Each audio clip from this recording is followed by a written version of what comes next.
de carbono análogos y sustancias asociadas a polisacáridos no almidón. Teniendo en cuenta los beneficios fisiológicos que puede tener la fibra en el organismo, la podemos clasificar en soluble o insoluble. La fibra soluble, ¿cómo? Pasa si querés. Sí, ahí pasa. La fibra soluble es la que encontramos en pectinas, en gomas, en mucílagos y en algunas hemicelulosas. Bueno, son solubles en agua y se van hidratando y forman geles viscosos, y una vez que llegan al colon son muy fermentables, es decir, que son hidrolizadas por las bacterias colónicas, y lo que van a producir son ácidos grasos de cadena corta, volátiles, en el que el butirato es el que tiene mayor importancia. Entonces lo que va a hacer la fibra es contribuir a que aumente el bolo fecal, ya que incrementa la masa bacteriana. En cambio, la fibra insoluble... Sí. No, quería decir a todos que presten atención a lo que vamos charlando, sea por la clase que damos todos o por la que dan en grupo, porque obviamente son temas que entran dentro del examen, ¿no? Eso está más que claro, ¿no?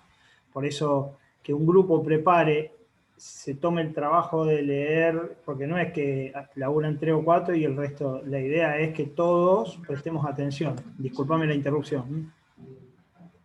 No pasa nada. Bueno, y como decía, o sea, la otra fibra es la insoluble, que está, bueno, es insoluble en agua, que incluye la celulosa, la lignina y, bueno, ciertas hemicelulosas,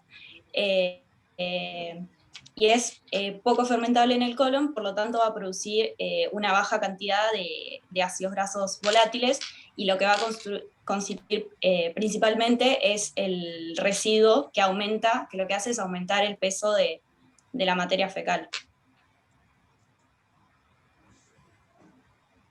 Bueno, después queríamos explicar que los alimentos ricos en fibras requieren de un tiempo más prolongado de masticación por lo general, y por eso también genera un mayor enlentecimiento en el proceso de dilución.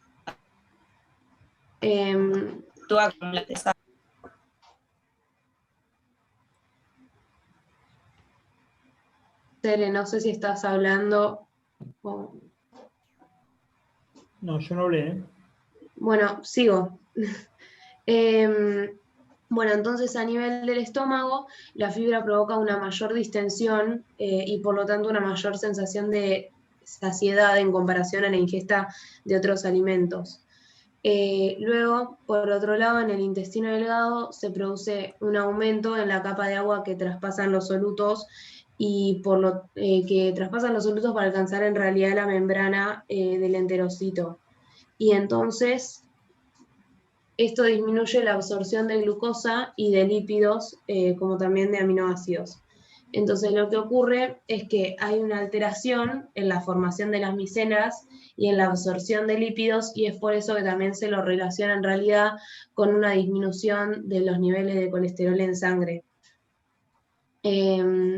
Bueno, luego, una vez que pasa el intestino delgado, la fibra es fermentada por las bacterias del colon, y esta digestión produce ácidos grasos de cadena corta y además otros subproductos.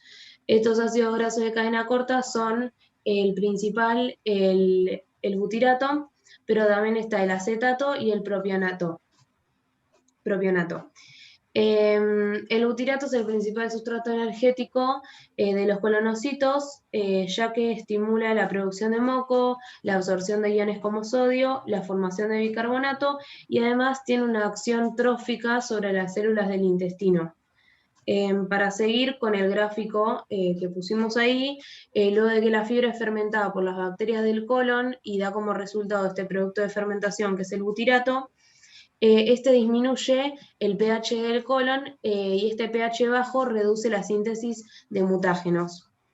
Además, aumenta el trofismo de los colonocitos sanos y disminuye la proliferación de los colonocitos neoplásicos, y por eso también está relacionado con efectos biológicos que pueden ser, por ejemplo, la prevención contra el cáncer colon rectal. Exacto, esa es la recomendación de la fibra en la prevención primaria del cáncer de colon, ¿no? Esa base es la que vos dijiste recién. Claro. Y bueno, además induce el crecimiento celular fisiológico en la base de las criptas del colon e inhibe el crecimiento en las zonas más superiores que están relacionadas con fenómenos neoplásicos. Y bueno, y por último, la fibra inhibe el crecimiento de cepas bacterianas que degradan los ácidos biliares en compuestos cancerígenos. Bueno, ahora vamos a hablar de algunas fuentes de fibra. En este caso yo voy a empezar por los polisacáridos no almidones, que son, en primer lugar, la celulosa, que son el compuesto más abundante en las paredes vegetales y que son fuentes de ella, por ejemplo, las hortalizas, las frutas, los frutos secos y cereales con salvado. Luego están los betaglucanos, que son fuentes de ellos, los vegetales y los cereales como la avena y la cebada. Luego está la hemicelulosa, que se encuentra asociada por lo general a la celulosa, y que se encuentran los cereales integrales y las hortalizas. Luego están las pectinas, que se encuentran en las laminillas medias de las paredes celulares, por lo general en las manzanas y en los cítricos. Luego están las gomas, que se encuentran, por ejemplo, en la goma arábiga.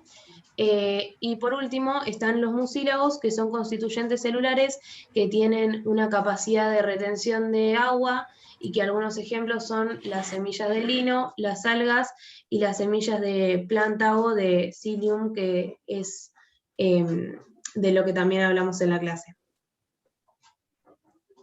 Bueno, después para seguir con las fuentes de fibra, están la inulina y fos, que se encuentran en la chicoria, cebolla, ajo y alcaucil. Los cimos, que se encuentran en salsa de soja y miel. Los sos, que lo predominan las frutas, hortalizas, miel y soja. Los gos, que están las legumbres, la leche de vaca y la leche humana. Después están la lignina, que se encuentran las frutas, verduras y salvado de cereales. Después hay sustancias asociadas a polisacáridos no almidón, que estas son las partes externas de los vegetales. Los carbohidratos análogos, y por último está como fuente de fibra el almidón resistente, que este incluye los granos, semillas enteras, legumbres, papas y otros tubérculos. Después vamos a hablar de los efectos de la fibra en enfermedades gastrointestinales, que esas son varias. Es el estreñimiento, la diarrea, la colitis ulcerosa, la diverticulosis, cáncer colorectal y enfermedad cardiovascular. Y por último el diabetes y el diabetes. Y nosotros vamos a nombrar las que ya vimos en las clases. En primer lugar tenemos el estreñimiento, que cuando nos referimos a este estamos hablando de constipación, que la constipación es la poca frecuencia de evacuación o la dificultad de evacuación. Y en esta el consumo de fibra mejora el estreñimiento leve y moderado debido a que aumenta la masa fecal. Y esto es igual para la fibra soluble y la insoluble. En cuanto a la fibra soluble, la cual es poco fermentable, es la que aumenta el mayor grado de la masa fecal debido a los restos de fibras que no se digieren. Y por último, en cuanto a la fibra soluble, es fermentable al lado de la insoluble, aumenta la biomasa bacteriana y la retención de agua.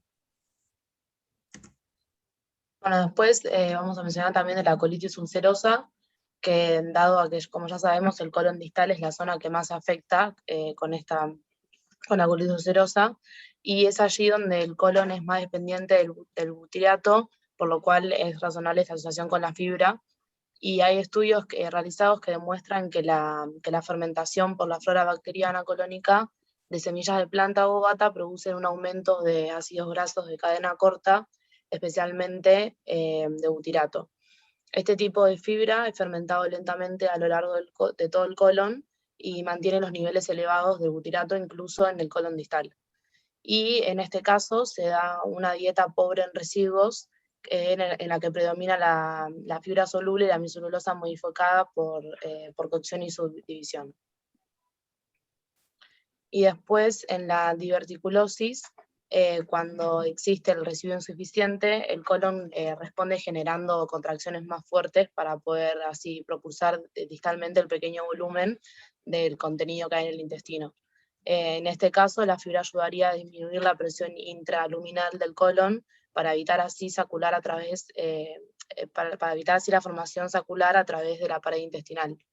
Y la fibra insoluble es más útil en la enfermedad biarticular, parece ser la proveniente de frutas y verduras, y en menor grado la procedente de los cereales integrales, por lo cual en este caso la dieta tiene que ser rica en fibras. Y ahí terminamos. Bien. Así que Dejo si yo de les compartir. digo, que me mencionen 5 propiedades por las cuales ustedes suplementarían una dieta con fibra dietética, ¿qué 5 funciones tiene la fibra, digamos, para resumir? Con la utilidad que ustedes le buscaron en cuanto a patologías, y por ejemplo, en un momento dijeron la soluble sirve para una cosa, la insoluble sirve para otra, fundamentalmente en la constipación, ¿no? Porque uno tiene más masa de volumen de materia fecal y el otro atrae más agua, ¿no?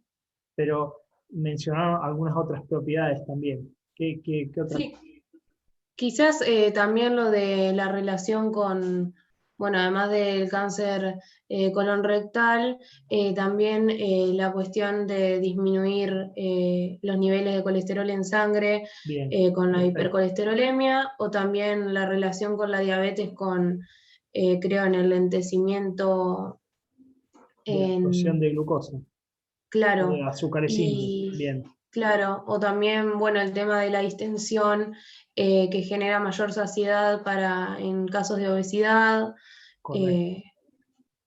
no sé, No, si se no, les ocurre alguno más. está muy bien eso. Esas son todas las cosas que nosotros tenemos que conocer cuando le vamos a recomendar un paciente. Fíjense, un paciente obeso, constipado, que seguramente tiene dislipemia e hiperglucemia. Fíjense que con la fibra cubrimos un montón de cosas. Ahí, ¿está? Bien, correcto. Muy bien. Bueno. Bueno, ahí sí, si querés dejar de compartir pantalla. Muy bien, chicos. Vamos a empezar con el tema que les subí el video hoy, que es el de soporte nutricional en enfermedades hepáticas, y vamos a finalizar con el último grupo después. Bueno, vamos a hacer un repaso de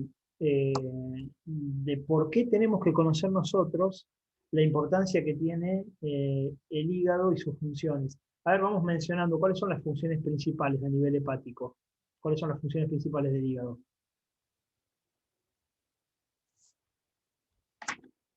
Las funciones metabólicas. Bien. Función metabólica, ¿qué le llamás? ¿Qué podemos repasar de eso? ¿Qué me puedes decir? Síntesis de proteínas plasmáticas. Bien, ejemplo de alguna proteína. La albúmina.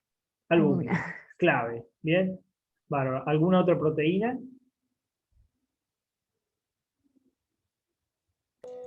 Los Los factores de factores de coagulación. coagulación. Bien, esos son otro tipo de proteínas que son los factores de coagulación tan importantes. Bien. Después pusieron en el chat síntesis de sales biliares o ácidos biliares, ¿no? ¿Para qué sería eso? Siempre les conviene a ustedes ordenarse un poquito en todo lo que es función de síntesis o función metabólica, como empezaron a decir, funciones digestivas, ahí vendrían la de los ácidos biliares. Entonces, ¿para qué es la utilidad de la síntesis de sales biliares? Para la digestión de grasas, de lípidos. Exactamente, y a través de la bilis, la eliminación también de lo que sería colesterol. ¿Tá? Bien. Después, ¿alguna otra función más? Detoxificación de fármacos, alcohol.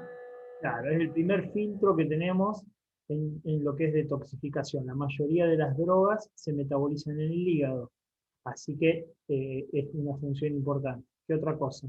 A nivel de lo que tiene que ver con una función de reserva, ¿para qué sirve el hígado? Vitaminas. Glucógeno. Vitaminas liposolubles. Bien, glucógeno y para vitaminas liposolubles. Bien, y hidrosolubles también, ¿no? Por ejemplo, la vitamina B también se deposita en el hígado y es una hidrosoluble. Bien.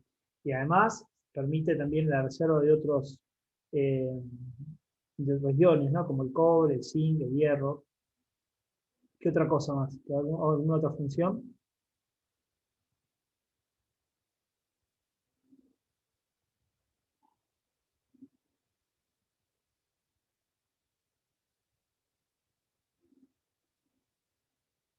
Esto que yo les comentaba de repasar las funciones tiene que ver con, si uno conoce las funciones hepáticas, cuando tengamos alguna disfunción o alguna enfermedad, ahí van a empezar a aparecer los síntomas de un paciente que tiene una alteración hepática, llamémosle hepatitis o alguna otra enfermedad, es decir, la forma de presentación y la consecuencia, ¿no?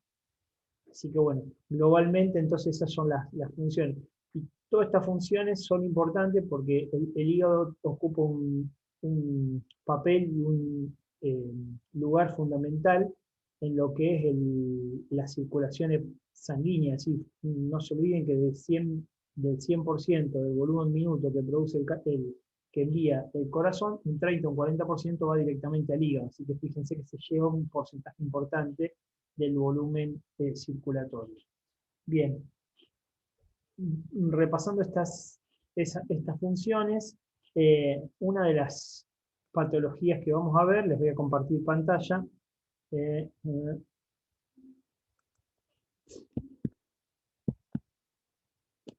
tiene que ver con lo que se llama hepatitis aguda.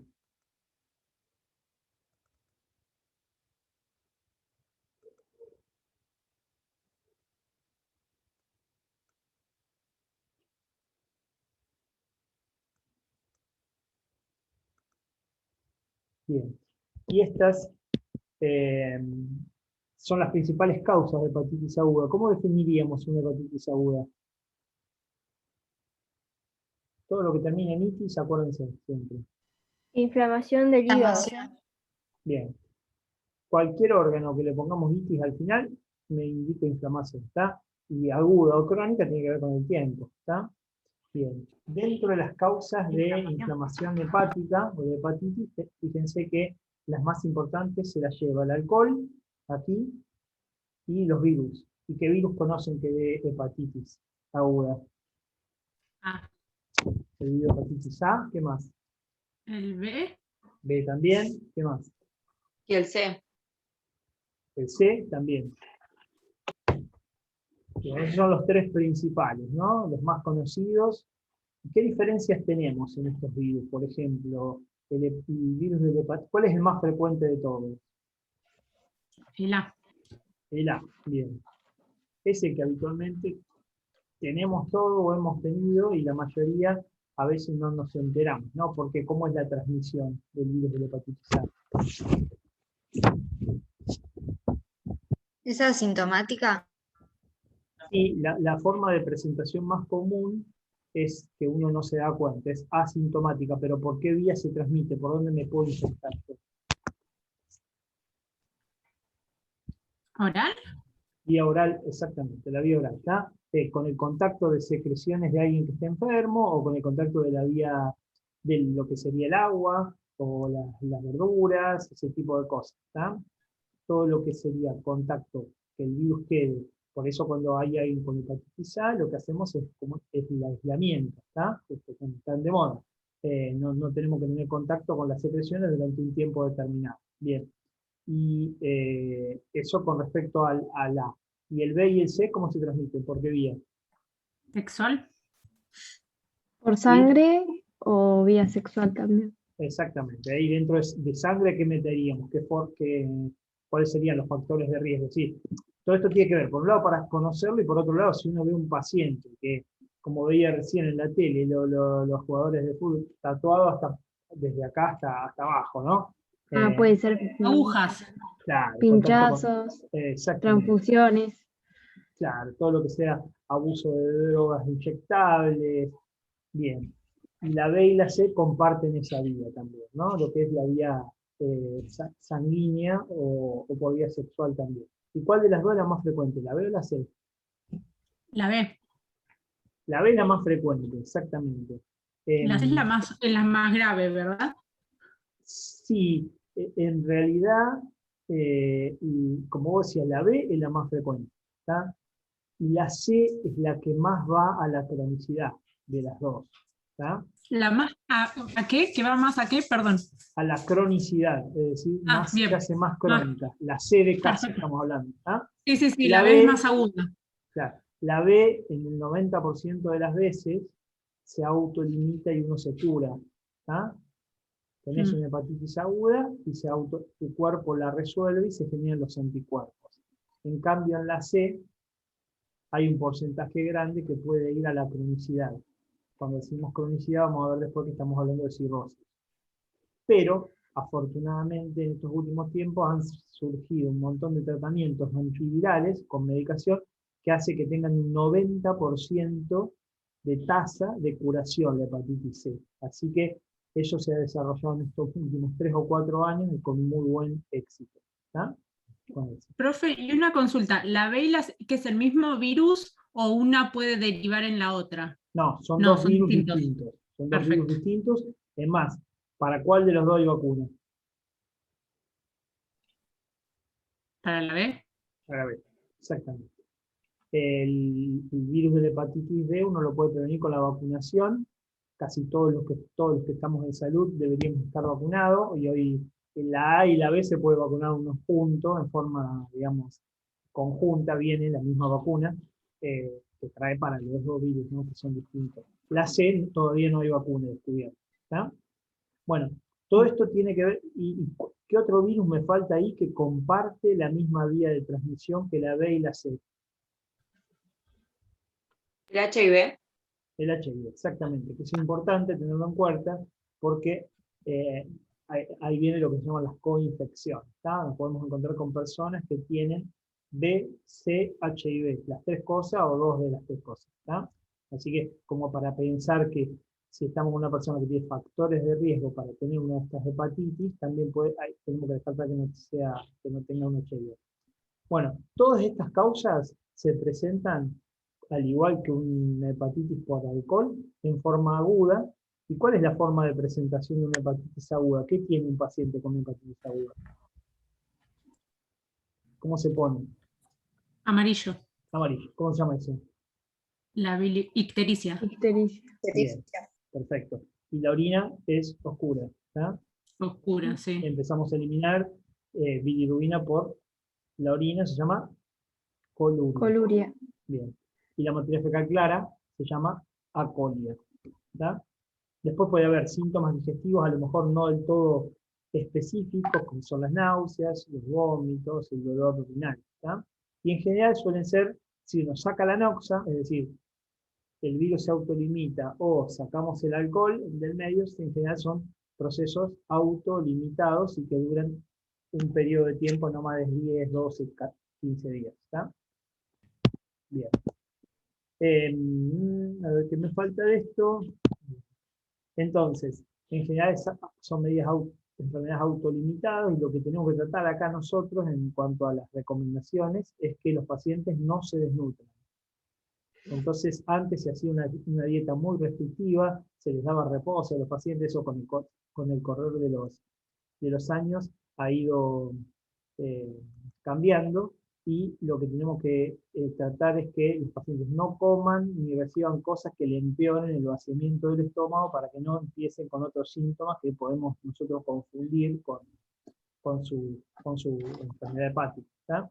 Pero se sabe que una dieta o que recomendaciones alimentarias no van a influir, son para que se sientan confortables los pacientes, para que continúen su nutrición normal, pero no van a influir en la evolución que sea peor por su enfermedad hepática. ¿De acuerdo? Es decir que, en general, acá es mejor a veces no hacer que hacer de más. ¿Tá? Y lo que tenemos que hacer es no alcohol, no medicamentos, esto se autolimita, una dieta de las que se llaman gastro o hepatoprotectora, que van a ver que son de fácil digestibilidad, no agregarle cosas que el paciente no comió nunca. ¿Ya? Bien. ¿Qué pasa cuando alguna de estas enfermedades va a la cronicidad? Acá hablamos de un paciente que a veces no es fácil de medir, pero que ya estamos hablando que tiene más tiempo de evolución. ¿Y qué hepatitis irían a la cronicidad? ¿Qué hepatitis me puede dar una cirrosis? La B y la C. La B y la C, exactamente. Nunca la A. Nunca la hepatitis A, puede ser la B y la C. ¿Ah? Y acá hablamos de que una hepatitis crónica o una cirrosis, entonces es la vía final de la evolución de varias enfermedades. Es decir, que nosotros nos podemos encontrar con un paciente que tiene cirrosis y a veces no sabemos cuál es el origen, porque no podemos llegar, hay un 20% que no podemos llegar a determinar cuál es la causa, pero es la vía final de muchas enfermedades que producen esta lesión. Entonces acá sí tenemos el alcohol, tenemos los virus, B y C que ustedes dijeron, algunas enfermedades metabólicas, como cuáles. ¿Qué enfermedad metabólica me puede dar una cirrosis?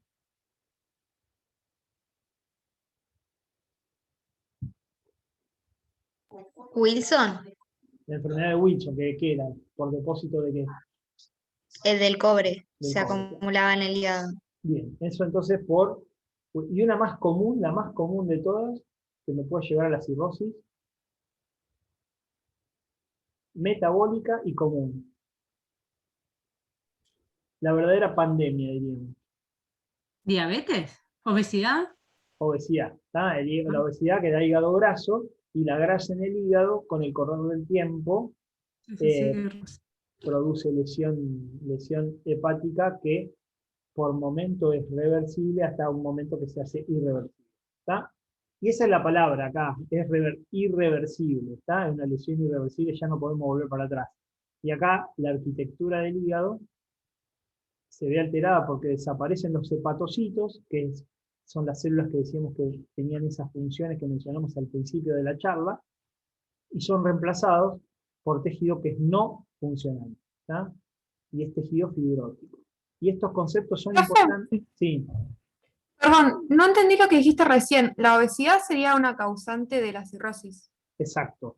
La obesidad, dentro de sus órganos que toca el hígado y produce lo que se llama un hígado graso. ¿Lo escucharon alguna vez eso? Sí, sí. O Bien, esteatosis hepática. Y con el correr de los años, si uno no lo corrige eso, la obesidad y el hígado graso llevan a cirrosis. ¿Tá? Entonces, les diría que, por orden de frecuencia, es la primer causa, el hígado graso es la primer causa de cirrosis. ¿Tá? Ahora, ese hígado graso puede venir nosotros estamos analizando recién lo metabólico, pero puede ser por hígado graso de qué origen también.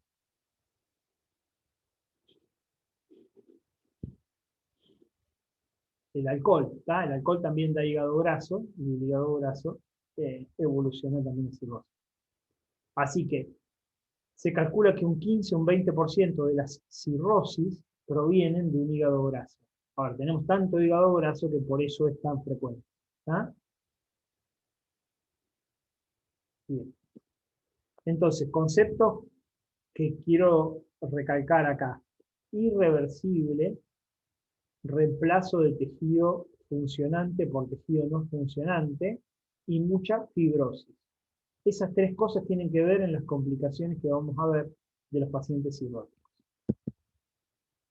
Lo que decíamos recién, las causas, mencionamos recién el alcohol y las hepatitis como las más frecuentes, pero no olvidarse que hay algunos medicamentos, algunos fármacos que pueden dar cirrosis. Lo que mencionó Sofía, que dijiste era la enfermedad de Wilson, que es por depósito de cobre, o la enfermedad o la hemocromatosis, que es por depósito de hierro. ¿Tá? Se deposite hierro o se deposite cobre, me producen lesión hepática que con el correr del tiempo puede llevar a la cirrosis. ¿No? Y eso es una enfermedad genética, las dos son genéticas. Hay una alteración en el metabolismo del cobre que hace que absorba mucho más cobre, y esos pacientes van a necesitar justamente dietas pobres en cobre. Y después está una enfermedad que se llama autoinmune, la cirrosis autoinmune, en la cual hay anticuerpos que fabrica el propio organismo dirigidos hacia el hígado. Y eso es como consecuencia a largo plazo es la inflamación crónica y la cirrosis. Bueno, en esta partecita del encuentro que estamos teniendo estoy hablando un poco más yo, pero ahora después en la parte de soporte nutricional van a hablar más ustedes. ¿Tá? Estoy hablando más yo porque es más la parte de fisiopatología. Esto quería llegar, porque esto suele ser un poquito más complejo de explicar y de entender. Una de las consecuencias que vamos a ver en estos pacientes cirróticos, y quiero que presten atención, y si no lo entienden me digan, es lo que se llama la hipertensión portal. Fíjense que en este gráfico van a ver que el hígado recibe sangre por un montón de afluentes, de venas, donde la más importante es lo que se llama el sistema portal. ¿Tá? ¿Y por qué va a haber hipertensión portal? Es decir, que ya con este término que les estoy diciendo, de hipertensión portal, significa que hay aumento de la presión en estas venas, en las venas porta. ¿La vena porta de dónde viene? ¿De dónde viene y a dónde va? Del intestino al hígado. Correcto, es el camino. ¿Tá? Recibe todo lo que sea la circulación entérica y la lleva hacia el hígado. Ahora, va a venir, el flujo sanguíneo se va a encontrar con un hígado que está blandito o está duro, por lo que yo decía de que ocurre en la cirrosis. Blando, profe. Duro. Porque se acuerdan que les dije que era, como dijeron ahí, es reemplazado por tejido fibrótico. ¿Ah? Entonces ustedes imagínense que una esponja blandita que se ha endurecido. Entonces cuando viene la sangre choca con un aumento en la resistencia. ¿Está claro? Entonces viene la sangre y hay un aumento de la resistencia. La sangre no podría transitar libremente por el hígado, por ese aumento en la resistencia, como consecuencia del aumento de la fibrosis. Tejido normal, reemplazado por tejido fibrótico, me encuentro con una resistencia. Entonces la sangre empieza a irse por otros lados. Y por ejemplo, aparece este territorio que es el de las venas que están en el esófago. Y eso se llaman varices esofágicas. Es decir, normalmente estas venitas las tenemos todos, pero chiquitas. Cuando la sangre viene y se encuentra con un obstáculo acá en el hígado, empieza a irse para otros lados. Por ejemplo, a nivel de las venas estas esofágicas. ¿Y cuál es el problema de estas venas esofágicas que aumentan de tamaño acá? Se pueden romper. Si se rompen, produce hemorragia. Exactamente, se forman primero las varices y después la hemorragia de origen varicial. Y que eso suele comprometer la vida en el paciente porque la mitad se pueden morir de un sangrado varicial. Entonces, fíjense cómo llegamos a que un cirrótico puede tener un desenlace fatal justamente a través de una hemorragia por varices. Bien. Ahora, esa sangre también, como encuentra este obstáculo, empieza a saltearlo al hígado y se va a ir para otro lado, se va a ir para el sistema nervioso central también. Entonces lo saltea al hígado y se va para ir para el sistema nervioso central. ¿Y qué cuadro me va a dar si la sangre esa no pasa por el hígado y lleva al sistema nervioso central? ¿La encefalopatía? Encefalopatía hepática, exactamente. ¿Está? Sangre que debería pasar por el hígado y hace lo que se llama un shunt, saltea el hígado y un cortocircuito sería la traducción. Un cortocircuito portosistémico, en lugar de pasar por el hígado, lo saltea y agarra la circulación sistémica. Entonces, ahí ven una de las consecuencias de la cirrosis, que es la encefalopatía también.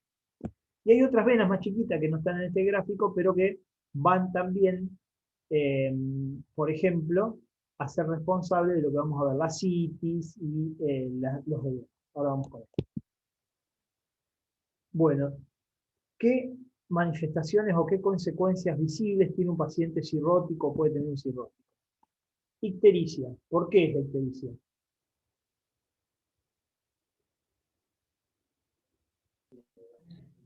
Por la alteración de la bilirrubina. Bien, normalmente, ¿cuál es se acuerdan más o menos? Yo lo dije en el video, pero ¿cuál es más o menos el valor de bilirrubina que yo tengo que tener en sangre normal?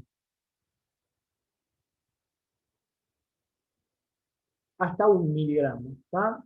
Más de 1 miligramo me empiezo a poner amarillo. ¿Tá? Y una de las causas de que esté amarillo puede ser la cirrosis. Puede ser una enfermedad hepática, a lo mejor sin decir tanto seguro. ¿Tá? Entonces, Profe, sí, ¿hay otras causas para que se eleve la bilirrubina? exacto. Nosotros estamos viendo causas acá en las cuales la alteración es el metabolismo de la bilirrubina en el hígado, pero por ejemplo, si hay una obstrucción en el conducto biliar, como puede ser por un cálculo, el paciente se va a poner amarillo también. Y eso es una causa un poco más simple de resolver. ¿Tá? Pero si uno empieza a unir cosas, nosotros dijimos ictericia. Segundo síntoma, o segundo manifestación, mejor dicho, habíamos dicho que aumentaba el tejido fibrótico en el hígado, ¿se acuerdan de eso? ¿Me siguen hasta ahí? Sí, Bien, sí, profe. perfecto. Ese aumento del tejido fibrótico llevaba a que aumentara la resistencia vascular, es decir, llega a la sangre y se encuentra con un tejido que en lugar de ser más esponjoso es más duro. Entonces me encuentro con una obstrucción, como si fuera una obstrucción. Eso lleva a que se abran territorios vasculares nuevos, es decir, venitas que estaban cerradas o eran chiquitas, aumentan de tamaño o de calibre. Y ahí aparecen las varices, por ejemplo. ¿Tá? Lo vimos en el gráfico recién. Y eso también lleva como en forma, digamos, secundaria a la apertura de circuitos que normalmente pasarían por el hígado, se encuentran en esta obstrucción o esta fibrosis y empiezan a saltear el hígado. Entonces se llaman cortocircuitos portosistémicos o shunt, es lo mismo. ¿Tá? Entonces ahí vamos a tener sangre que se mezcla con la que pasó con el hígado con la que no pasó por el hígado. Ustedes me dijeron que una de las funciones era justamente la de detoxificación. Bien. Vamos a ver que el hígado tiene un rol fundamental también en esta tercera manifestación, que es que los pacientes estos, nosotros les vamos a tener que dar algunas recomendaciones de qué pasa con los líquidos y con el sodio, ¿no? Estos pacientes vamos a ver que tienen una alteración en el manejo del líquido, del agua y del sodio. ¿Y por qué? Dijimos que había una hipertensión portal, me siguieron hasta ahí. Aumentaba la presión en la vena porta. ¿Por qué? Porque se chocaba con un aumento en la resistencia en el hígado.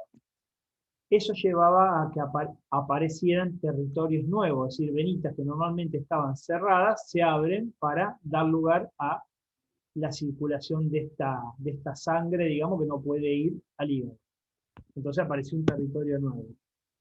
Ahora, el riñón empieza a censar, acuérdense que la función del riñón es el manejo de los líquidos, el riñón empieza a censar que el intravascular está disminuido, es decir, que le llega menos cantidad de sangre al riñón. ¿Por qué? Porque se empezó a ir por otros lados. ¿Se acuerdan que dijimos que aparecían otros circuitos, la sangre se iba para otro lado, va menos al riñón? ¿Cómo responde el riñón ante eso? Con retención de líquidos. ¿De líquido y de qué más? ¿Qué más retiene? ¿Electrolitos? Claro, ¿y cuál es el más importante en el manejo del sodio? El sodio. Entonces, empieza a retener, el riñón funciona perfecto, porque sensa que le llega menos líquido y empieza a retener sodio y agua. ¿Tá? Y se estimula lo que se llama el sistema renina-angiotensina-aldosterona. ¿Tá?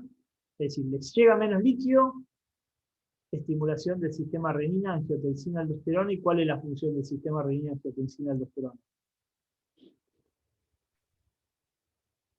¿El aumento en la presión? Pero a través de qué empieza a retener. Sodio. Sodio y agua. Bien, perfecto. Hay estimulación del sistema simpático también. Y aparece otro factor. ¿Por qué los pacientes cirróticos tienen hipoalbuminemia? Porque el hígado deja de sintetizar. Bien, tienen menos albúmina, entonces porque el hígado sintetiza menos albúmina. ¿Tá? Y además hay como una especie de hemodilución, es decir, hay más líquido que albúmina. Entonces, si yo no tengo una proteína dentro de la sangre que me retenga el líquido, ¿qué pasa con ese líquido? ¿Hacia dónde se va? ¿Del intravascular hacia dónde? Al extravascular. Al intersticial. Exactamente. Entonces, ¿qué tienen los pacientes? Líquido intraabdominal. ¿Y cómo se llama eso? Edema. edema y ascitis. ¿Está? Entonces, si yo pregunto, ¿por qué? No es que vaya a preguntar estrictamente esto, pero si yo pregunto, ¿por qué un paciente tiene ascitis y edema? Es porque tiene hipertensión portal, le llega menos sangre al riñón, el riñón retiene sodio y agua, y tengo menos cantidad de proteína que me retengan ese líquido adentro del intravascular. ¿Hacia dónde va? Al extravascular. ¿Se entiende eso? Sí. Perfecto. Esto está explicado en el video, así que por eso era importante que vean el video para poder seguir un poco todo esto. ¿Está?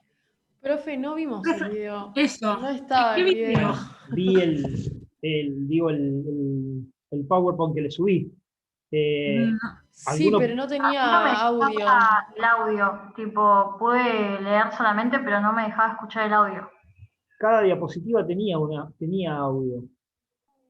Sí, no se puede. No te dejaba escuchar. Bueno, me siguen acá ahora, chicos. Más que, digamos, la idea era revisar un poco el PowerPoint y lo podemos seguir acá. Y pregúntenme acá, no hay ningún problema. Profe, vos Sí. esta clase que estás grabando, ¿la podrás subir por cualquier duda que nos haya quedado dando vueltas? Se está grabando, sí, ningún problema, genial. por supuesto. Sí, todas Gracias. las clases las grabamos.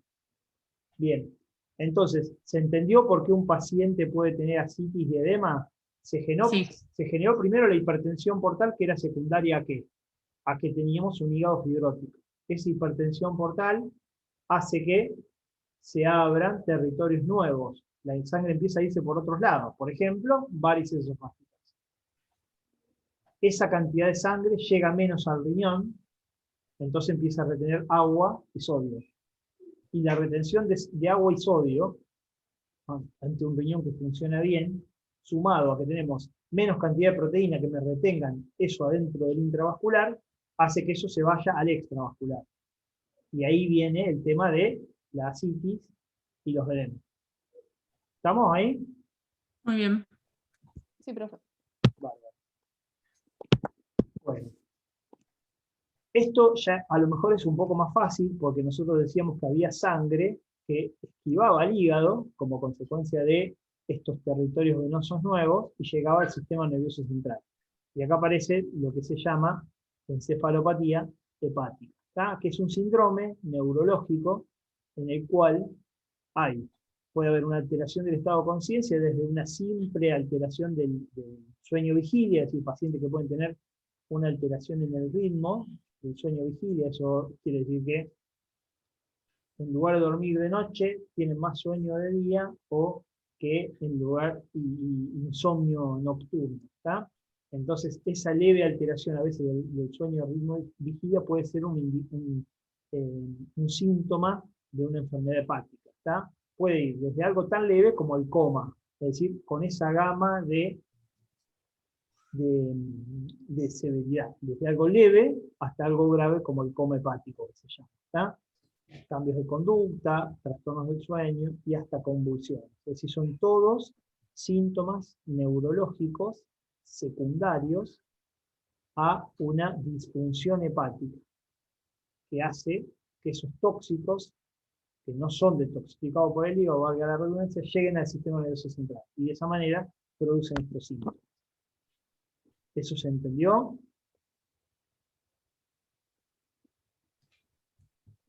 Un sí, con un sí me conformo. Sí, profe. No. Sí, profe. Bien. Bueno, decíamos que había una disminución en la detoxificación hepática, sangre que normalmente viene del sistema del aparato digestivo y va al hígado para ser detoxificada, no puede pasar por el hígado y llega hasta el sistema nervioso central. Bien. Acuérdense que además el hígado funciona menos, entonces no tenemos esa función de detoxificación que vimos al principio. Y acá, algo para recalcar es que algunos productos producen más toxicidad sobre el sistema nervioso central. Van a ser la base de por qué nosotros le vamos a dar algún subtipo de aminoácidos a este tipo de pacientes, ¿tá? Vamos a reemplazar algunas proteínas vegetales, algunas proteínas animales por vegetales, y vamos a ver que algunos aminoácidos son más convenientes que otros, porque me generan menos productos tóxicos al sistema nervioso central. Bien, Entonces, voy a tener un paciente que sospecho que tiene enfermedad hepática a través del interrogatorio. ¿Por qué? Porque pregunto a ver si tiene antecedentes de alcoholismo, si consume alcohol, si tiene antecedentes de enfermedades hepáticas relacionadas con virus, si tiene hepatitis, ¿tá? Decíamos qué virus eran los que evolucionaban a la cronicidad. Desde el punto de vista del examen físico, suelen tener un hígado que está aumentado de tamaño, pueden tener ictericia, que dijimos que era la coloración amarillenta de la piel y las mucosas, alguna manifestación de hipertensión portal, decíamos la citis, los edemas, y después hay algunas hallazgos del laboratorio que me orientan hacia enfermedad hepática, que se llaman transaminasas alteradas, es decir, lo que se llama en un hepatograma. Si ustedes ven un análisis de función hepática, más o menos, ¿vieron alguna vez algún análisis del hígado? ¿Han leído algún análisis de lo que se llama hepatograma? Sí, profe, alguna vez sí. Bien, para que hay alguien en el chat acá que dice... Bien.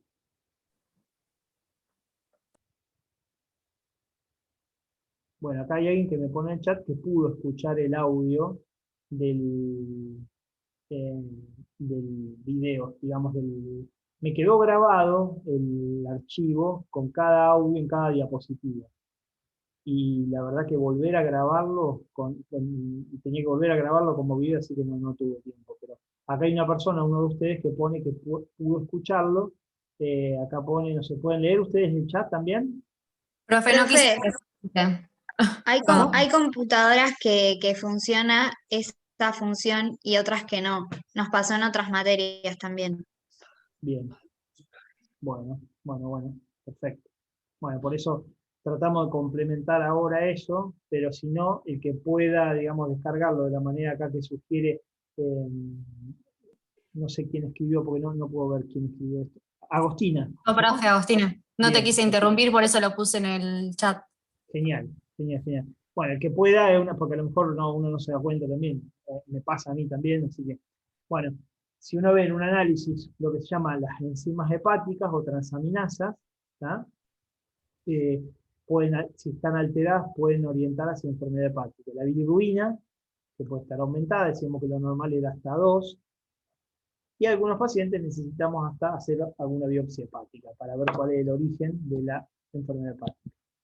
Bueno, vamos a ver que un porcentaje grande de los pacientes que tienen enfermedad hepática crónica o cirrosis tienen malnutrición. Y fíjense que, si bien es variable, podemos encontrar hasta un 80% de cirróticos con desnutrición, ¿tá? Y la importancia, como hablábamos de enfermedades crónicas la otra vez con colitis ulcerosa, con crónica, que son un factor negativo en la evolución, ¿tá?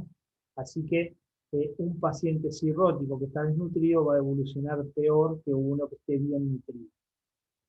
Y acá, para evaluar nutricionalmente un paciente, ¿qué herramientas conocen ustedes? ¿Qué cosas tenemos para evaluar nutricionalmente a alguien con enfermedad hepática?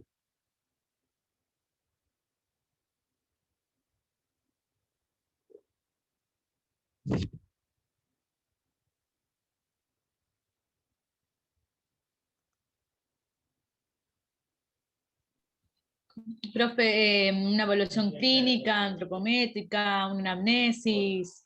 ¿Qué más? No se me ocurre nada más. Bien, está bien, y hago algunas otras herramientas. ¿Cómo evalúan nutricionalmente? ¿Lo vieron en nutrición normal eso? ¿Qué herramientas tienen para saber si un paciente está desnutrido? No, nosotros usábamos el IMC, ponele, pero acá si tiene ascitis no se podría, ¿o no? No, está bien, tenés que tener tu recaudo, pero lo podés usar el IMC, y vamos a ver que es una de las herramientas. Y después las circunferencias también, ¿no? Sí. Bien, las otras medidas antropométricas.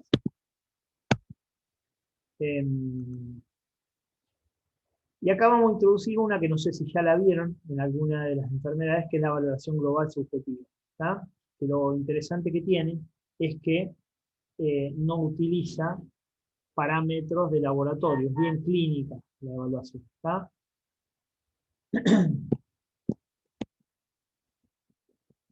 Bueno, vamos a ir a esto. a esto quería llegar, fíjense, en relación a lo que vos comentabas, que lo primero que hacemos es un índice de masa corporal. De ahí, si el índice de masa corporal me viene menos de 20, es decir, que está anormal, voy a ir a ver la ingestión dietética, o mejor dicho, la circunferencia. Lo primero es el índice de masa corporal. Lo segundo, la circunferencia media del brazo. Si esto me viene alterado, lo tercero es la ingesta dietética del paciente. Y acá me voy a encontrar con un paciente que tiene todo esto alterado, va a tener una desnutrición severa, por ejemplo. ¿Tá? En cambio, en el otro extremo, si tengo un paciente con un índice de masa corporal normal, con una circunferencia media del brazo, que se encuentra dentro de lo normal o con un percentil mayor a 5, y con una buena ingestión dietética adecuada, ¿tá? Es decir, dice las tres cosas acá, 1, 2, 3, va a estar bien nutrido. En el medio me va a quedar el paciente que está con desnutrición leve a moderada, ¿tá? Como para tener una especie de evaluación relativamente rápida. Ahora vamos a volver sobre eso. Bien. Y esto es la valoración global subjetiva. Las 5 cosas que usamos se pueden resumir un poco también cuando evaluamos nutricionalmente un paciente. El peso corporal, que va a tener importancia, fíjese acá, en los últimos 6 meses o las últimas 2 semanas. Es decir, que haya más de un 10% de variación en los últimos 6 meses o en las últimas 2 semanas. Este sería el primer indicador, el peso corporal. Ahí está. Lo segundo que usamos, si el paciente tuvo cambios en los hábitos alimentarios. Fundamentalmente el tiempo, y si pasó de comer, digamos, distintas texturas a estar por inapetencia o por anorexia, o porque justamente tiene una enfermedad de base que tenemos que determinar. Si come menos, si está comiendo menos, a veces el paciente mismo nos puede decir, o si nos dice algún familiar. Entonces ahí ya vimos peso corporal y cambios de hábitos alimentarios. Lo tercero sería los síntomas gastrointestinales, es decir, si justifican que el paciente haya bajado de peso o haya cambiado sus hábitos alimentarios porque tiene náuseas, tiene vómitos, tiene diarrea, o tiene disgeusia, es decir, alteración en el gusto. Eso, si es más de 15 días, ya me puede justificar que un paciente entre en riesgo de desnutrición. Entonces vimos peso corporal, alteración de los hábitos, síntomas gastrointestinales. En cuarto lugar tenemos la capacidad funcional alterada, es decir, que el paciente dejó de hacer cosas que habitualmente venía haciendo hasta hace poquito tiempo. Dejó de ir a trabajar, o está con ausentismo laboral, dejó de hacer actividad física, está con cansancio, con fatiga. Y por último, tenemos que tener en cuenta en esta evaluación el impacto que tiene la enfermedad de base. Nosotros acá lo estamos viendo a la cirrosis como enfermedad de base, pero esta escala de valoración global subjetiva se utiliza en un montón de patologías. Y una cosa es una enfermedad leve y autolimitada, y otra cosa es una enfermedad crónica y con compromiso a largo plazo. Entonces son las 5 cosas que tomamos en cuenta en la evaluación global subjetiva. Esas 5 cosas están graficadas en esta planilla. Las nutricionistas, por ejemplo, del hospital lo hacen esto con todos los pacientes que se internan para saber si ese paciente está eunutrido o con riesgo de desnutrición. Porque el paciente que tiene riesgo de desnutrición hay que intervenir, hay que tomar alguna conducta. Entonces, el peso dijimos recién, la ingesta alimentaria se ha cambiado, si tiene síntomas gastrointestinales, su capacidad funcional, todo esto se puede preguntar en menos de 5 minutos. ¿Tá? Y el diagnóstico principal o de la enfermedad de base que condiciona todo esto. Me va a dar a mí un paciente bien nutrido o gravemente desnutrido. Yo con que sepa si el paciente está eunutrido o está severamente desnutrido con riesgo nutricional, ya con eso me considero satisfecho. ¿Está? Bien, quería volver un poquito para atrás. Ahora, esta escala la podemos utilizar en cualquier patología crónica. ¿Está? Lo que quería mostrarles era por qué un cirrótico baja de peso. ¿Está? Lo primero es que tenga síntomas digestivos. La cirrosis es una enfermedad del aparato digestivo del hígado y el paciente puede tener anorexia, puede tener náuseas, puede tener vómitos. Lo segundo es que ese edema que nosotros vimos, que se genera por acumulación de líquido, también se acumula en la mucosa del intestino delgado. Entonces, a veces pueden tener malabsorción porque tienen edema intestinal. Es decir, la mucosa en lugar de estar funcionando bien, tiene líquido, tiene edema, y las disacariasas no actúan como corresponde. Entonces, eso sería una segunda causa de desnutrición por mala absorción. Y esa mala absorción también puede darse porque el paciente no tenga una cantidad adecuada, como dijimos hoy, de sales biliares. Recuerden que las sales biliares la produce el hígado, y si no tenemos una adecuada cantidad de sales biliares, vamos a tener esteatorrea. ¿Y por qué puse acá pancreatitis crónica, por ejemplo? ¿Por qué un paciente con cirrosis también puede tener pancreatitis crónica?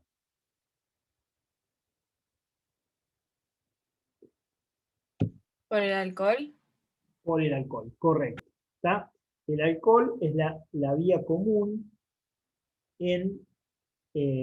o mejor dicho, es la causa común de daño a nivel hepático y a nivel pancreático. Vamos a ver en la próxima clase de pancreatitis que el alcohol puede dañar el páncreas también. Entonces acá ya nos encontramos con un paciente que con la misma noxa, con el mismo agente acá, tiene lesión hepática y lesión pancreática.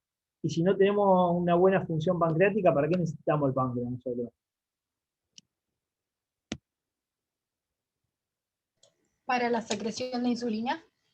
Sí, la secreción de insulina sí, pero a nivel, por ejemplo, de lo que estamos tratando acá, de absorción, ¿para qué necesito yo la secreción pancreática?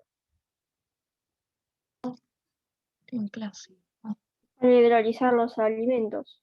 Claro, a través de las enzimas pancreáticas. ¿Tá? Acuérdense que tripsina, climotripsina, elastasa, ¿tá? Son todas enzimas que forman parte de la secreción pancreática encargadas, la lipasa, de la digestión proteica, de la digestión de líquidos. Bien. Además, tenemos un gasto energético aumentado, una enfermedad que cursa con un gasto metabólico aumentado. Todas estas son causa de desnutrición. ¿Por qué un paciente cirrótico se desnutre? Por todo esto. ¿Tá? Bien, entonces alteración del metabolismo de las hormonas. Decíamos que era importante el hígado en la función metabólica de las hormonas, de los lípidos, de las proteínas. Bien, esto lo vimos. Entonces decíamos cómo lo valorábamos: índice de masa corporal, circunferencia media del brazo y ingestión dietética. Eso me va a dividir un poco el camino si un paciente está bien nutrido o con riesgo de desnutrición. Esto era lo de valoración global subjetiva. Bien. Bueno, sabemos qué es una cirrosis, sabemos cómo se presenta, sabemos cuáles son las causas, sabemos evaluarlo. ¿Qué vamos a hacer? ¿Qué enfoque vamos a tomar? ¿Qué intervención? La mayoría de los pacientes suelen tolerar una dieta normal. Una de las cosas que uno tiene que insistir es en el fraccionamiento de la dieta. ¿Tá? No tenemos que sobrecargar la función hepática, entonces mientras más fraccionaste la dieta, mejor. Si un paciente tiene colestasis, tiene malabsorción, con malabsorción de grasas, una de las cosas que tenemos que limitar es el aporte de grasas, ¿tá? Que no tiene que superar este porcentaje del valor calórico. Y acá los triglicéridos de cadena media tienen importancia si uno los puede utilizar. Y en cuanto al cálculo calórico, entre 30 y 40 kilocalorías por kilo de peso por día es lo indicado. Bien. Y acá tenemos que dividir dos cosas. Si la cirrosis está compensada, como pasa en la mayoría de los pacientes que ustedes van a ver ambulatorios, o si está descompensada, como pasa en la mayoría de los pacientes que uno ve internados. ¿Y a qué le llama compensado y descompensado? Compensado, descompensado, más fácil cuando apareció alguna complicación de la cirrosis. Llámese hemorragia digestiva, llámese ascitis o edema, o encefalopatía hepática. Esas son las 4 complicaciones que hacen que una cirrosis esté descompensada. Por eso, el enfoque nutricional va a ser diferente. En un paciente compensado, es decir, una cirrosis que no tiene ninguna de estas complicaciones, no vamos a restringirle las proteínas porque el paciente se va a desnutrir. Vamos a mantener la ingesta calórica a través de suplementar con hidratos de carbono. Decíamos que era importante el fraccionamiento. Usamos a veces una colación nocturna. Y solo vamos a restringir los líquidos y el sodio si hay ascitis o edema. Con esto ya les estoy diciendo que el tratamiento de la ascitis y los edemas es con la restricción de sodio y agua. Esperen que acá me ponen una preguntita. La restricción es solo de líquidos y no de sodio, no, en general son las dos cosas. ¿Está? La restricción es, para Ariana, que me pregunta acá, la restricción es de las dos cosas, pero dijimos solamente si hay ascitis. ¿De acuerdo? Es decir, paciente que tiene cirrosis y que desarrolló ascitis y edema, ahí, a ese sí le restringo el sodio y el agua. En cambio, en un paciente que tiene cirrosis con, esperen que quedó trabada, la había puesta, ahí está, con, por ejemplo, encefalopatía, a ese sí le vamos a mantener, a restringir un poco las proteínas. ¿Tá? Es decir, esto ha ido cambiando con el correr de los años. Antes directamente bajábamos enseguida las proteínas. Ahora lo que se hace es, se bajan las proteínas, pero ni bien se puedan, el paciente se recupera, hay que volver a subirlo. ¿Por qué se les ocurre que hay que bajarle las proteínas? Por el amoníaco. Claro, exacto. En el cerebro, ¿no? Correcto, es decir, el producto del metabolismo del aporte proteico es el amonio y algunos productos nitrogenados que alcanzan el sistema nervioso central y producen la encefalopatía. Entonces, en el caso de la encefalopatía de un paciente encefalópata, le vamos a bajar un poco el aporte proteico. Y acá hablamos a menos de 1 gramo. ¿Está? Menos de 1 gramo.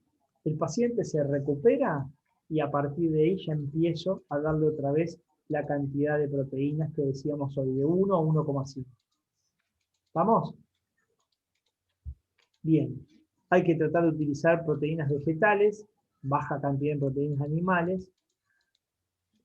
A veces los pacientes que tienen encefalopatía avanzada no pueden comer por sus propios medios porque tienen alteración neurológica y ahí lo que hacemos es nutrirlos por una sonda. ¿Tá? Le colocamos una sondita para alimentación. Ahora, esto es algo bien dinámico. Con esto les quiero decir que un paciente que tiene encefalopatía grado 3, grado 2 o que está en coma, mañana puede estar despierto. Si yo actúe sobre las causas, si el equipo médico actúa sobre las causas, el paciente se recupera y yo ya puedo empezar a trabajar en el soporte nutricional. ¿Tá?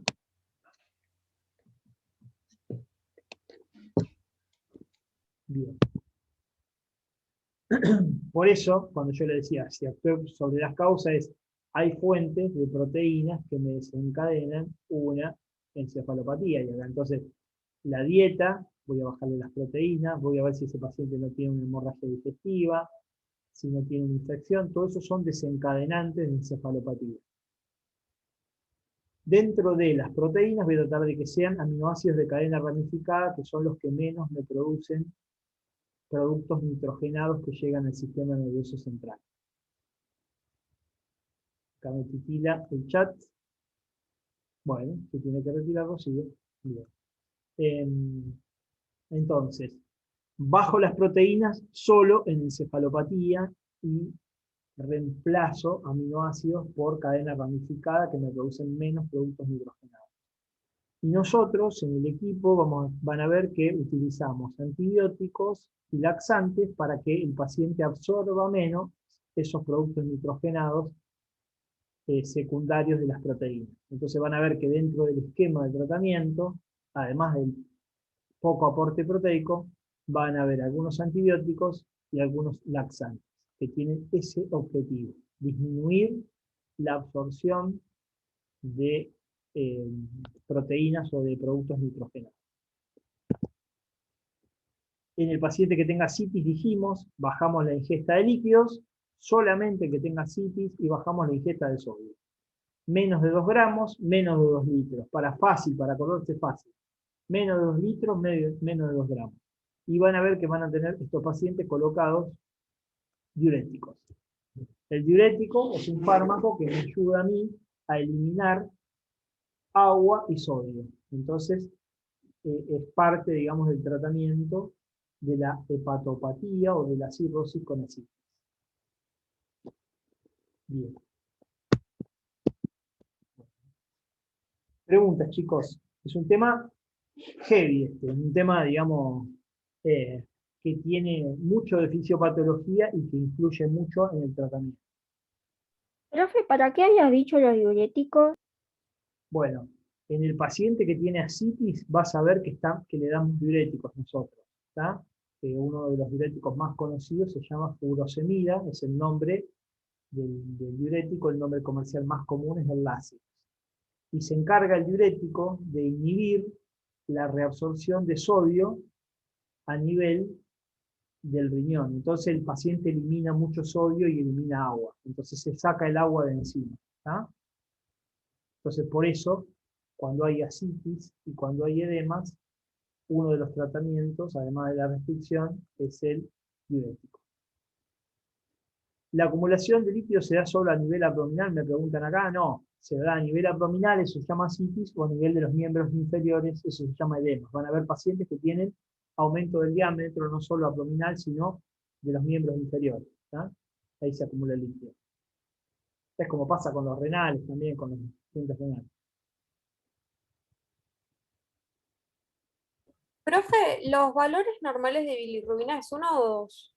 No, lo normal es hasta 1, a partir de 2 vos te empezás a poner amarilla. Es decir, entre 1 y 2 podés llegar a no notar que un paciente tiene la bilirrubina alta. ¿Sí? Se empieza a notar después de 2 miligramos. Ah, bien. Pero si vos me preguntás, ¿cuál es el valor normal de bilirrubina? Hasta 1 miligramo por ciento. Por encima de 1, únicamente lo notás en el laboratorio, y por encima de 2 se nota en la piel y las mucosas, que se nota amarillento. Bien. Profe, ¿esto es algo como que va progresando, como empeorando el cuadro hasta llegar a la encefalopatía? No siempre, no siempre. Hay pacientes, por ejemplo, los cirróticos que son secundarios al alcohol. El paciente que deja de consumir alcohol se puede mantener estable y te digo que no desarrollar ninguna complicación. Es decir, le sacaste la noxa, le sacaste el agente que produce el daño y el paciente se mantiene estable. Así que... Pero no se recupera. No, decíamos, la lesión hepática es irreversible, pero tenemos un montón de pacientes que tienen cirrosis, que está estable y que cuidándose no tienen complicaciones. No es que no necesariamente progresa. Ahora, si el cirrótico alcohólico sigue consumiendo alcohol, sí, va a progresar y va a tener todas las complicaciones. O si el paciente cirrótico que es secundario a una infección viral no se trata, o se le agrega alguna otra enfermedad, es decir, lo peor que le puede pasar es a un cirrótico por virus B o por virus C que consuma alcohol, por ejemplo. Ahí estás agregando otra causa más.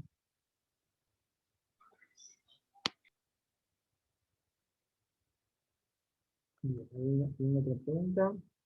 Dice, la acumulación no. En las causas de desnutrición, en cirrosis no entendí bien lo de las hormonas. ¿Se acuerdan que dijimos que una de las funciones del hígado era el metabolismo hormonal? Y cuando digo metabolismo hormonal puede ser, por ejemplo, desde desactivar una hormona que ya cumplió su tiempo de acción, entonces si no tengo un buen funcionamiento hepático, esa hormona queda dando vueltas, y me produce algún efecto no deseado. Por ejemplo, algunas hormonas de tipo los corticoides quedan dando vuelta más tiempo y me producen efectos dañinos si no tengo una buena función hepática.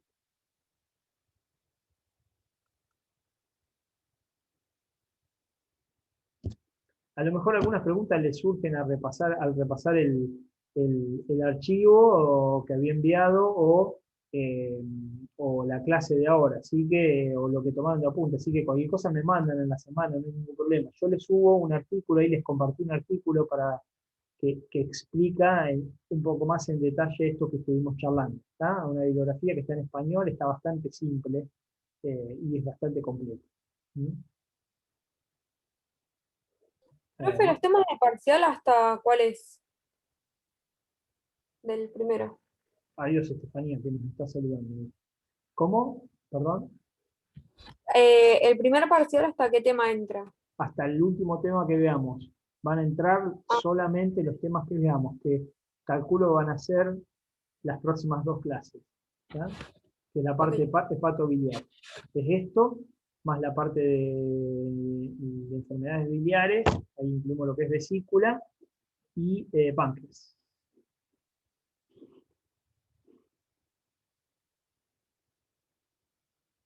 ¿Alguna otra pregunta, chicos?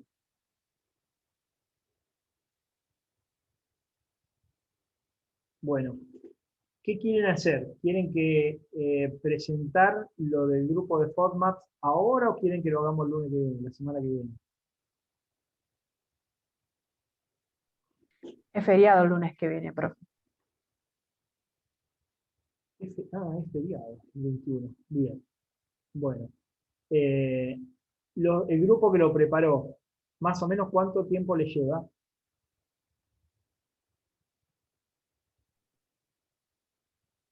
No sé cuánto nos lleva en general, pero ¿Cuántos por minutos ahí. más o menos? No escuché. No sé, Mica, lo mío es recortito, no sé en general todas cuánto Sí, duramos. no, o sea, no, más de 10 minutos no creo. Listo, adelante. Los escuchamos también. Dejo de compartir acá.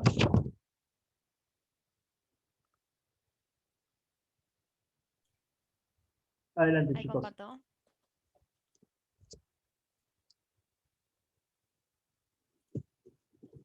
Bueno, a nosotros nos tocó el tema utilidad de las dietas FODMAP.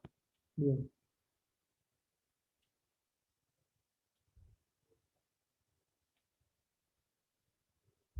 ¿Fiore?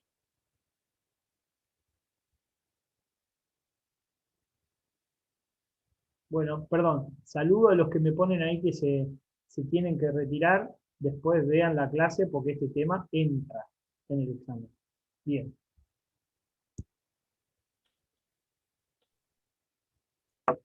¿Quién empieza? Ahí empezaba una compañera, pero no sabemos si tuvo problemas.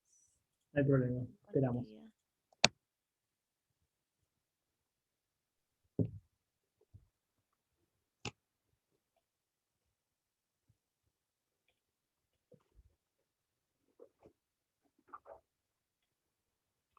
Acá tenía anotado a Pizzi, Gancitanos, Aparicio, Bianchi y Granata, ¿no? Sí. Bien. Sí, profe, pero no sabemos si se le desconectó o... no se le escucha, pues nos está poniendo que... Bien. ¿Quién seguiría después de ella? Delphi, creo que seguís Yo. vos, ¿no? Sí. Bueno, Bueno, de dale, última eso lo Delphi. dejamos para el último. Bueno, acá Dale. tenemos alimentos alternativos a los FODMAP, que dentro del grupo de los lácteos tendríamos a leche sin lactosa, queso sin lactosa, frutas como arándanos, frambuesas, fresas, kiwi, lima, limón, mandarina, naranja, frutos secos, frutas desecadas y semillas como avellanas, nueces, plátanos deshidratados, semillas de girasol, calabaza, chía y sésamo, vegetales como acelga, brotes de soja, calabacín, cebolla, endivia, espinaca, morrón, pepino, pimiento, rábano, tomate y zanahoria, cereales libres de gluten y derivados, almidón de maíz, avena, arroz, maíz, mijo, polenta, quinoa y sorgo, dulces, azúcar, edulcorantes no alcoholes y glucosa, y bebidas como aguas, bebidas de arroz, de avellana, de avena, café y té.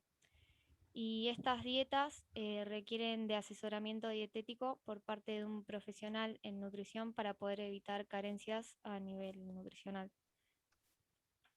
Después tenemos dentro de los alimentos industrializados con FODMAPs, están los monosacáridos como la fructosa, que se encuentran los edulcorantes como jarabes de maíz, miel, néctar de agave y jarabe de fructosa, galletas, refrescos, jugos pasteurizados, mermeladas, polvo para pasteles, también disacáridos como lactosa, queso, crema, helados y alimentos que contengan leche, fructooligosacáridos, alimentos que contengan harina de trigo como pastas, pasteles, tortas y galletas. Otros alimentos a evitar son salsas de tomate, barbacoa, ketchup, mayonesa y mostaza, carnes procesadas como salchichas, patitas de pollo, jamón y mortadela.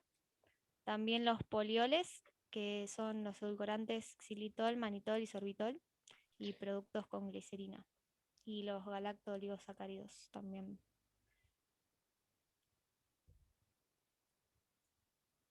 Bueno, primero que nada, antes de hablar de la dieta baja en FODMAP, tenemos que saber que hay personas que son sensibles a esto, cuyo organismo es incapaz de digerirlos o absorberlos en el intestino delgado, produciendo la sobrealimentación de las bacterias en la microbiota intestinal, que acaba generando síntomas como gases, dolor abdominal, distensión abdominal, en algunas ocasiones diarreas.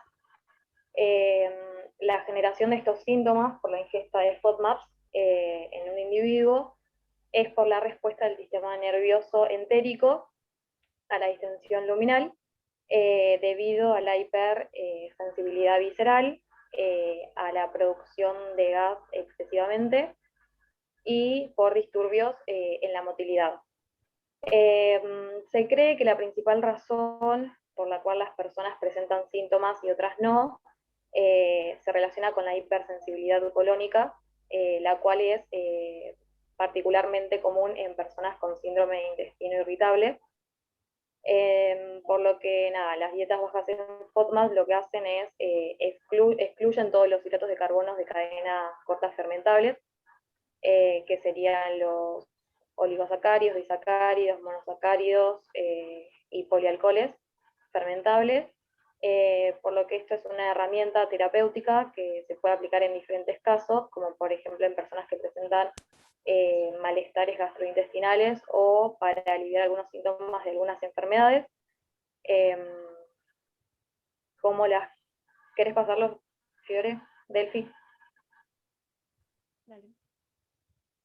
Como enfermedades del síndrome de intestino irritable con diarrea o mixto, con diarrea y estreñimiento, diarrea funcional, distensión o inflamación del estómago que no se alivia, sensibilidad al gluten no celíaco, enfermedad intestinal inflamatoria y proliferación excesiva de bacterias intestinales. O sea, en realidad la dieta se usa más para atenuar o aliviar los síntomas en algunas enfermedades y no es algo que se utiliza a largo, o sea, por un tiempo muy prolongado. Todos los conceptos que dijiste son todos útiles, ¿tá? Desde la fisiopatología, que dijiste que es hipersensibilidad, es decir, pacientes que sienten más, y eso tiene que ver con la alteración del sistema nervioso entérico que tenemos en el aparato digestivo. Después hablaste de formación de mucho aire, ¿tá? Claro, porque eso en realidad se relaciona con la fermentación bacteriana y la atracción de líquidos también, porque dicen que, o sea, la fibra, o sea, los FODMAP son osmóticamente activos, por lo que pueden atraer mucho líquido y provocan las diarreas, y la fermentación, o sea, bacteriana, cuando se consumen FODMAP, esto producen gases que son como que producen hinchazón o distensión abdominal, a diferencia de la fibra dietética, que eso, o sea, a diferencia de esta, que es la fibra soluble, creo, provoca beneficios la fibra dietética alimentaria. Y esta es como que trae la producción de gas. Creo que era el hidrógeno, me parece, porque la otra produce metano. Metano, exacto. Y el otro concepto importante que dijiste es que son cosas transitorias estas, ¿no? Que uno, Claro. porque son altamente restrictivas y en general tienen que ser evaluadas por alguien que, como ustedes, que esté bien formado y que tenga, digamos, la posibilidad de hacer un seguimiento, porque todo es individualizado, ¿está? Sí. Bien. Bueno, sigo yo. Para comenzar la dieta baja en FODMAP, el tratamiento puede emplearse de 6 a 8 semanas como máximo para evitar las carencias nutricionales, y después de ese periodo se vuelven a introducir los FODMAP según la tolerancia individual y los síntomas gastrointestinales que tenga cada paciente. Se pueden encontrar dos fases. La primera fase o fase de restricción consiste en eliminar los alimentos con alto contenido de FODMAP para aliviar los síntomas gastrointestinales, también alimentos que causen algún tipo de alergia, por más que tengan poca cantidad de FODMAP. El nutricionista puede indicar cuánto tiempo debe someterse a esa etapa. Los aspectos a tener en cuenta en el tratamiento son la identificación de los hábitos alimentarios del paciente y su estilo de vida para poder conocer los FODMAP a los que está expuesto diariamente. La explicación de bases científicas de la mala absorción de los FODMAP y su fermentación para elegir mejor los alimentos, y una instrucción dietética específicamente basada en la tabla de composición química de los alimentos. Después está la segunda etapa o la fase de exposición, que con la ayuda del nutricionista se va a orientar al paciente a que reincorpore los alimentos restringidos en la primera etapa, eligiendo aquellos que tengan un tipo de FODMAP a la vez para reincorporar los alimentos que contienen cada uno de los azúcares altos en FODMAP y las cantidades que debe consumir ese paciente. Eso permite realizar la individualización de su alimentación y descubrir las restricciones innecesarias a las que se sometió ese paciente, y mientras se controlan los síntomas alcanzados en la primera etapa. El paciente tiene que llevar un registro de cómo se siente después de consumir determinados alimentos para que el nutricionista determine cuáles azúcares le están provocando los síntomas y en qué cantidades los está haciendo. Los resultados van a ser diferentes para cada paciente y a partir de los resultados el nutricionista puede elaborar el plan exclusivo de ese paciente.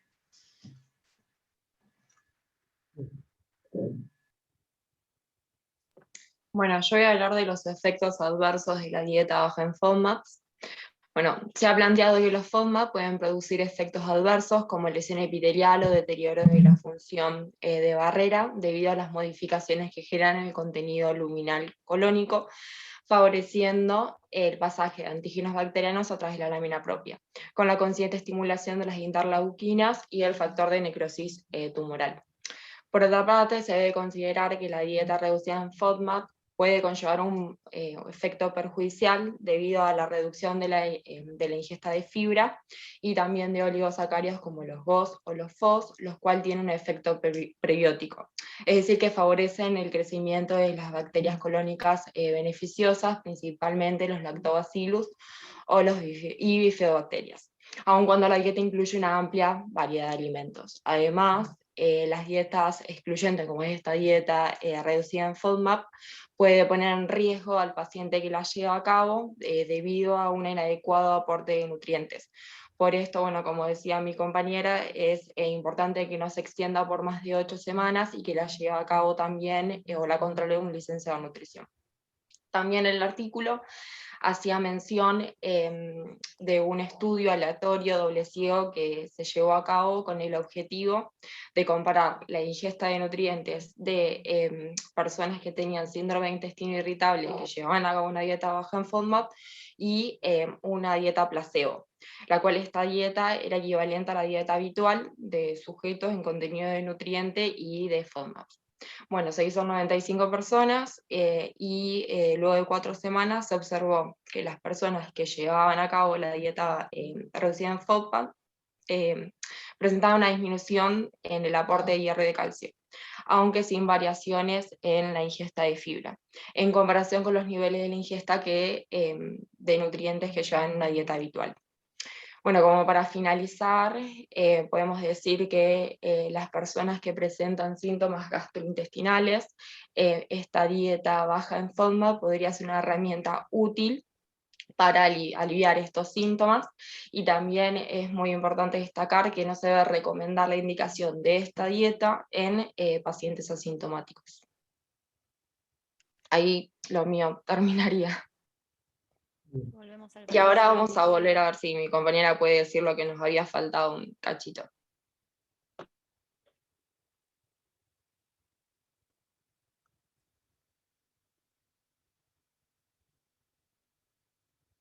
No se le escucha. Bueno, no importa, era esta primer diapo donde definía... Y la leo igual, tenemos. Dale, así perfecto. no queda incompleta. No, perfecto. Bueno.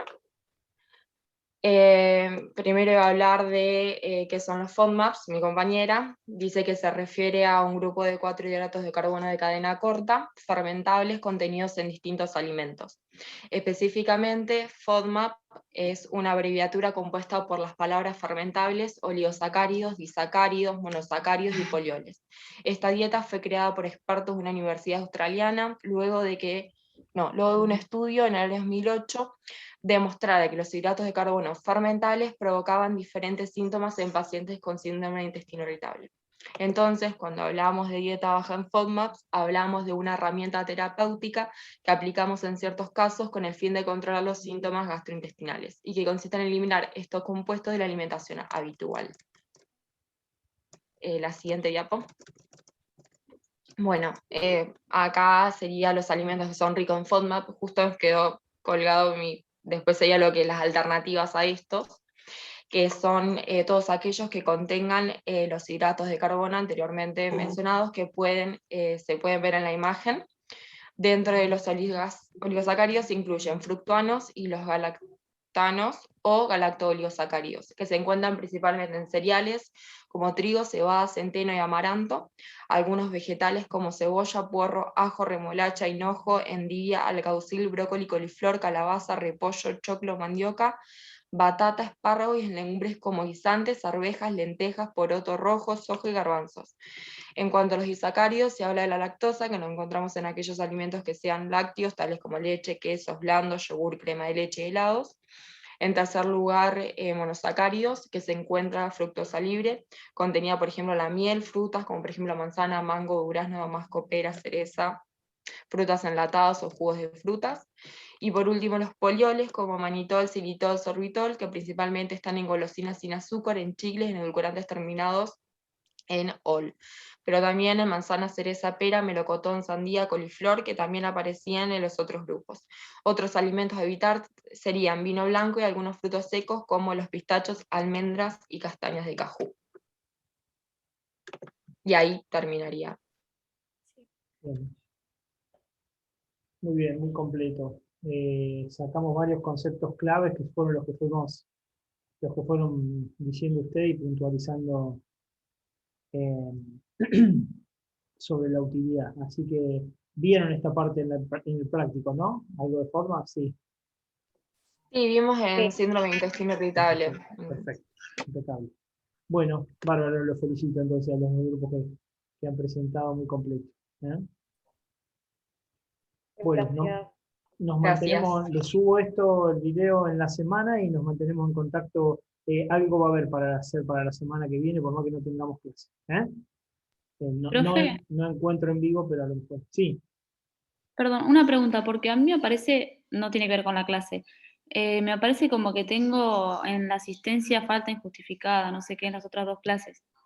El tema es que yo trabajo y no me pude conectar por eso. Por hoy que se hizo más tarde, me pude conectar, pero no sé si se va a tomar siempre de asistencia, porque yo a veces puedo, si salgo más temprano, pero no lo sé. A veces sí y a veces no. A veces se tomará, a veces no. No se preocupen.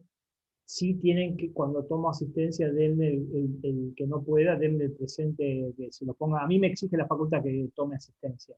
Claro, porque yo le pregunté a Steffi, que es nuestra GAE, y me dijo que como no estaba anotada en la comisión de la noche, no pasa nada. No, porque yo, es más, ahora están las dos comisiones ahora. Así que no es que yo tomo asistencia, no hay ningún problema. ¿Tá? Ahora yo trato de modificarte, ¿cómo es tu apellido? Felices. Listo, me fijo, capaz que me equivoqué yo cuando tomé asistencia. Bueno, vos igual no estuviste, me decís, no te Estaba conectaste. conectada. El otro día me pude conectar, pero 10 minutos al final y no me dio decir presente porque ni siquiera había escuchado nada. Listo. Y No, nada. la idea de lo del presente es más es algo que más que nos En exigen. lo personal prefiero conectarme para escuchar, porque directamente Lógico. si no, o tranquilamente puedo poner la clase sin cámara, sin audio en el negocio y no estoy escuchando nada y no me sirve igual decir el presente a tenerlo ahí tirada la clase sin prestar atención. Listo, no hay problema. Estamos, despreocupate.